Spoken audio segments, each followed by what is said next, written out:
Hey, want to hear a funny story? I finished building the main part of this temple on the 24th of December, 2021. I finished editing the video on the 6th of February. And I'm releasing the video on the 27th of March. Don't ask me why. I don't know. But I'll tell you what, I've had a look through it, and I'm happy with it. I think it might be one of my better ones, he said, tentatively. Well, it's the new year. 2022 has finally come around, and I've been at this for over a year now. How exciting is that? Hello and welcome to the video. My name is ArgentSargent, and this gentleman with the funky facial hair right here is Chinpatchy. So, Creative Collective, we're back. Let me just show you what I've been up to. Oh yes, I like this an awful lot. What is it? In case it's not obvious, it's an Aztec Temple. Yes, it is a spooky Aztec Temple. And the request for this build was put forward by none other than Frosty, who has been a long-time supporter of the channel.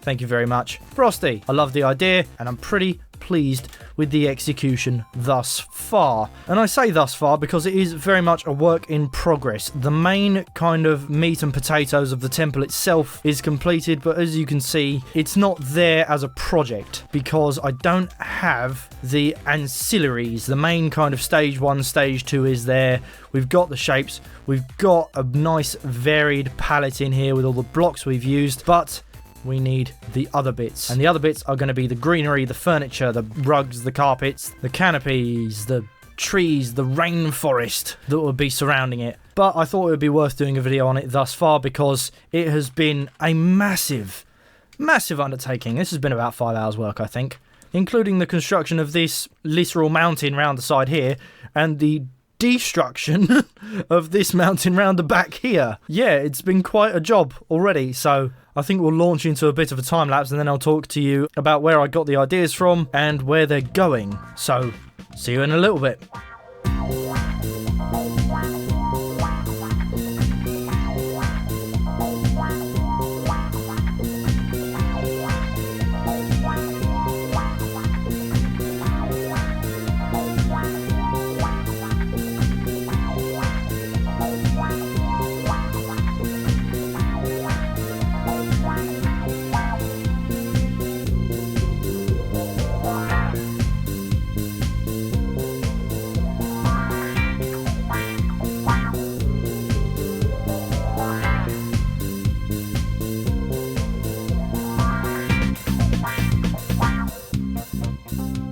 Welcome back. So, as with last time, I drew inspiration from a handful of images I found on the internet based on real life places. First and foremost, I will show you this lovely image from the ruins at Palenque in Mexico, and it's beautiful. One of the things I really loved about that image and this location, from a sidelong view of the temple, you can see that it's got this backdrop against this massive, great big mountainous hill with all these trees and stuff that grow up the side of it, and they kind of show this parallel line between the building and the nature that's behind it. And I really wanted to replicate that with this, so I built this mountain up the side here. That's why that's there. One of the next key pieces of imagery I drew from was one from Uxmal. And the beautiful thing about that was the main body of the temple itself was sitting high above the tree line. You literally just look on from a distance and the temple itself stands above the tree line, above all of the other features of the landscape, and it stands alone, breaking the horizon. I think that's a really beautiful line to take as well. I wanted to be able to have both of those. You get the trees from one side and you don't get the trees from the other side, and that way I can have my cake and eat it. For the shape of the temple itself, the Aztecs loved themselves a bit of symmetry, and there was this other image I found that I referred back to quite a lot for the main shape, and actually the shape of the building right at the top as well, and it was this one here. Now, I couldn't find a location for this one at first, but you can see that I've drawn very heavy inspiration from it in terms of the final appearance of the building at the top. Later on, I discovered, after looking into the image a bit more, that this is actually Tokyo Disney Sea in Japan. The fact that I didn't recognise it, and the fact that it is a Disney park, is made even funnier by the fact that I have actually been there, but I didn't realise that, so that's quite funny. Something that I didn't draw from any particular source was this area around the back here that I carved out. And what I really wanted was I wanted to kind of purvey that image of a almost like an oasis, like a kind of beautiful natural spring where things can come and live and thrive and prosper. So I came around the back here, and as I was excavating this area out, I thought how nice it would be to have some water here. And so one of the next stages is going to be to add some grass, to add some flora, some fauna. I'm even thinking about possibly putting a few villagers down there and a couple